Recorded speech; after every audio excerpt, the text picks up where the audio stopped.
नमस्कार, आप देख रहे हैं पंजाब केसरी राजस्थान और आपके साथ हूं मैं सौरभ दुबे। राजस्थान एक ऐसा प्रदेश है जहां हर दिन तमाम सारी खबरें सुर्खियों में रहती है, चाहे वो राजनीतिक हो, चाहे वो सामाजिक हो, या कई बार अपराध से जुड़ी हुई खबरें भी। लेकिन एक खबर पिछले कई महीनों से ऐसी है जो लगातार सुर्खियों में बनी हुई है, खबरें लगातार बटोर रही है और आम जनता का जो ध्यान है अपनी ओर लगातार आकर्षित कर रही है। ये खबर है एसआई भर्ती। जी हाँ, एसआई भर्ती वो खबर है जब अगस्त के महीने में पहली बार इसकी गूंज सुनाई देती है कि रद्द कर दी गई है।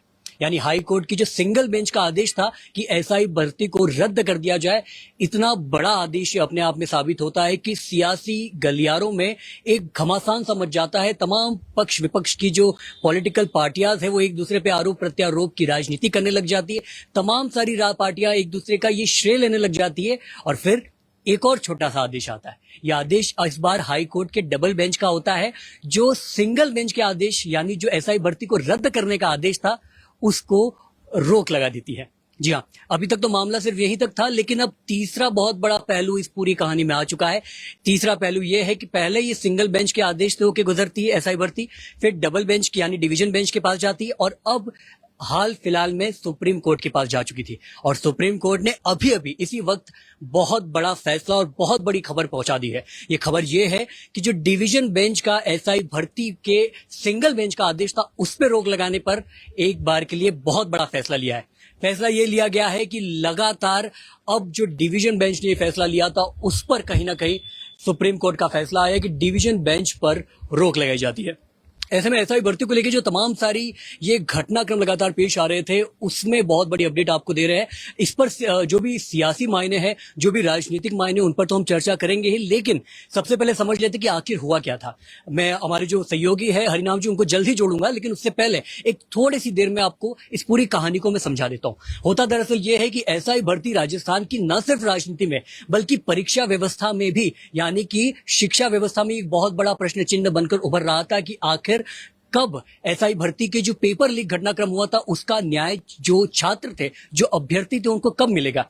इसके बाद लगातार तमाम राजनीतिक पार्टियां, तमाम बड़े दिग्गज चेहरे एक के बाद एक फहरिस्त में आते हैं और ये बताते हैं कि इस भर्ती को हम रद्द करके रहेंगे। इसमें किरोड़ी लाल मीणा भी है, ये नाम याद कर लीजिए, हनुमान बेनीवाल है, ये भी नाम याद कर लीजिए, क्योंकि इन दोनों नाम की चर्चा हमारे सहयोगी के साथ लगातार होने वाली है। अब इसके बाद क्या होता है कि फिर ये जो आदेश है अगस्त में सिंगल बेंच के पास जाता है। सिंगल बेंच एसआई भर्ती में रद्द कर देती, यानी मानती है कि पेपर लीक हुआ है और इस पे रद्द कर देती, यानी अभी तक जितनी भी भर्तियां हुई है उस पर रोक लगाना आवश्यक है। अब सरकार इस पर सहमत नहीं होती, सरकार इसका फैसला लेकर डबल बेंच के पास जाती है। डबल बेंच पे क्या होता है, डबल बेंच जो होता है हाई कोर्ट की, वो सिंगल बेंच के रद्द करने के आदेश पर रोक लगा देती है। उसके बाद इस फैसले को जो याचिका करते होते हैं वो सुप्रीम कोर्ट लेके जाते हैं। सुप्रीम कोर्ट में लंबे वक्त तक सुनवाई होती है और सुप्रीम कोर्ट अब कहती है डबल बेंच को कि जो आपका आदेश है सिंगल बेंच को रद्द करने का, उस पर फिलहाल के लिए रोक लगाई जाती है। रोक है 3 महीने की। अब इस पर तमाम सारी जो राजनीतिक पहलू पर भी चर्चा करेंगे हमारे साथ हमारे सहयोगी, और इस पूरे मामले में बहुत ज्यादा पैनी नजर बनाए हुए हरिनाम जी लगातार मौजूद है। जमीनी स्तर पे आपने कई बार इस चेहरे को लगातार देखा होगा, इस चेहरे को मैं आपके सामने पेश कर रहा हूं। सर, समझना चाहेंगे तमाम सारे घटनाक्रम में बहुत कंफ्यूजन है छात्रों के बीच में और क्या हो रहा है, कौन कर रहा है, कुछ समझ नहीं आ रहा। आप पहले इस मामले को समझाइए।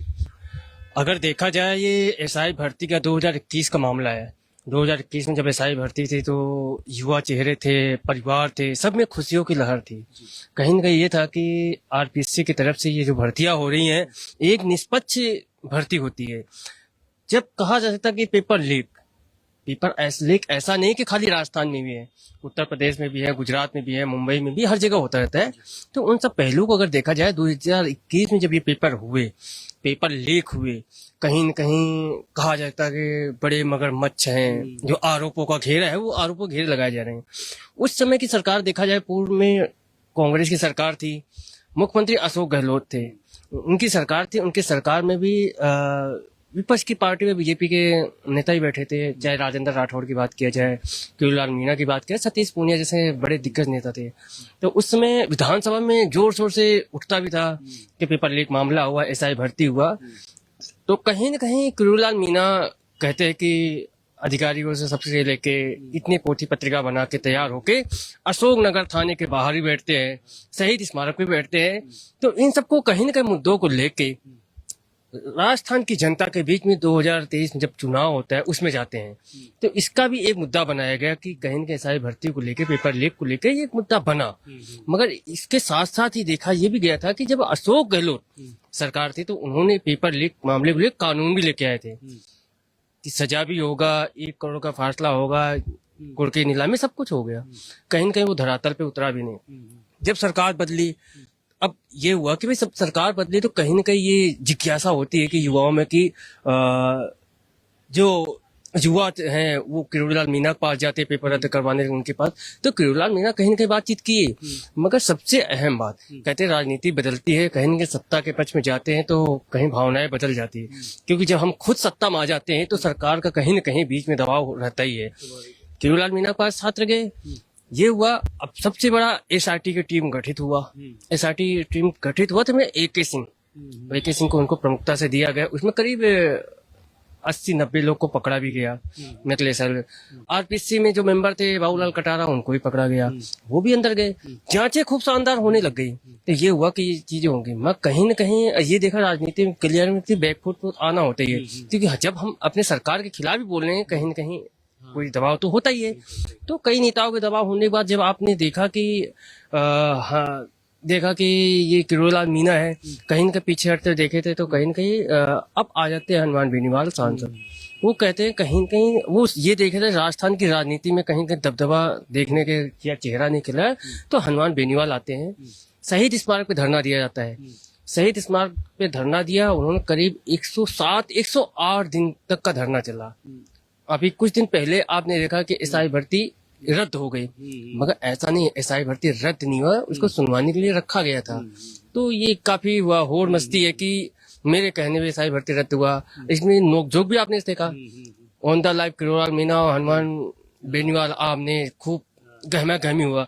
मैं कि पेपर रद्द को लेके श्रेय जाए किसको? क्रेडिट वॉर शुरू हो गया। वार शुरू हो गया। अब क्रेडिट वार जब शुरू हो गया तो उसमें कहीं न कहीं हनुमान बेनीवाल की चीटा कसी हुई, तो बाद में माफीनामा वगैरह हो गया, सब हो गया।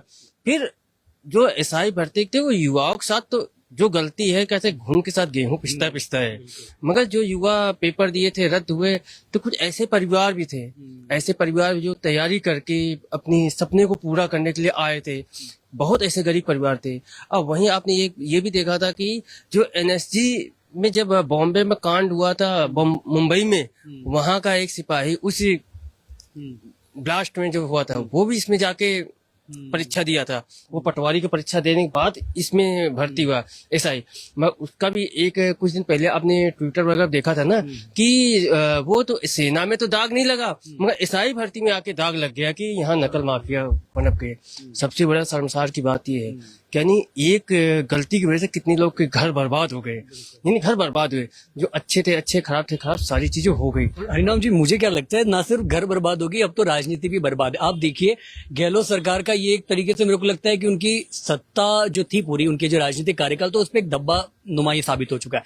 और भजन लाल जी क्या कर रहे हैं, हर दिन एक बंदा ले आते हैं कि हाँ इसको गिरफ्तार कर लिया, उसको। उन्होंने इतना नाक में दम कर दिया कि अशोक गहलोत ये कहने पर मजबूर हो गए कि वसुंधरा जी अच्छे थे, वो ही अच्छे थे, तभी काम अच्छा होता था। ये सौरभ, जो राजनीति होती किसी, अब आरपीसी की मेंबर थी मंजू शर्मा। हाँ, मंजू शर्मा थे। उन्होंने क्या किया, जब पकड़ा पकड़ी खेल शुरू हुआ, पकड़ा पकड़ाई के खेल शुरू हो गया, तो मंजू शर्मा ने इस्तीफा दिया, इस्तीफा हो गया। अभी रात को ही देखा है कि आप 3 मेंबर नए बनाए गए। एक सवाल ये भी था कि मंजू शर्मा ने तब इस्तीफा दिया जब पकड़म पकड़ाई का खेल शुरू हो गया, तब क्यों नहीं दिया जब पेपर लीक की बात सामने आई थी? बिल्कुल, ये भी बात सामने है। वही आपने ये भी देखा कि अभी कुछ दिन पहले पूर्व मुख्यमंत्री अशोक गहलोत के पीएसओ थे, उनके परिवार भी पकड़े गए हैं। कि कहीं न कहीं राजनीति गलियारे में होता है। जब कहा जाता है, अब सबसे बड़ी बात ये देख रहे हो कि किरोड़ीलाल मीणा जब आरोप लगा रहे तब कहते कि तो ये तो मछली पकड़ी जा रही है, मगरमच्छों का पकड़ा जा रहा है। कहीं न कहीं मंच से गोविंद सिंह डोटासरा जो कांग्रेस के प्रदेश अध्यक्ष, उनका भी नाम घसीटा गया था। आज भी वो कई मंचों से दावा करते हैं कि अगर मगरमच्छों की पकड़ने की बात हो, मगरमच्छ पकड़ो, मछलियों में क्यों जा रहे हैं। कहीं कहीं ये राजनीति और राजनीति के अंदर कहीं कहीं युवा इसके चले जाते हैं, इनके साथ कहीं कहीं न्याय हो, मगर फिर भी कोर्ट का दायरा है। युवा है, कई युवा साथी उनको किस तरह लेके जा रहा है राजस्थान कुछ पता नहीं है। और युवाओं की सबसे बड़ी जो कमाई होती है वो उनका समय होता है, और इस पूरे घटनाक्रम में अगर सबसे बड़ा कोई नुकसान हो रहा है तो वो समय का हो रहा है। लगातार युवा इंतजार कर रहे हैं कि अब न्याय मिलेगा, अब हमारा वक्त आएगा, लेकिन वक्त ना जाने कहाँ है। सरकार लगातार दावा करती है, वादा करती है कि आपको इंसाफ जरूर मिलेगा।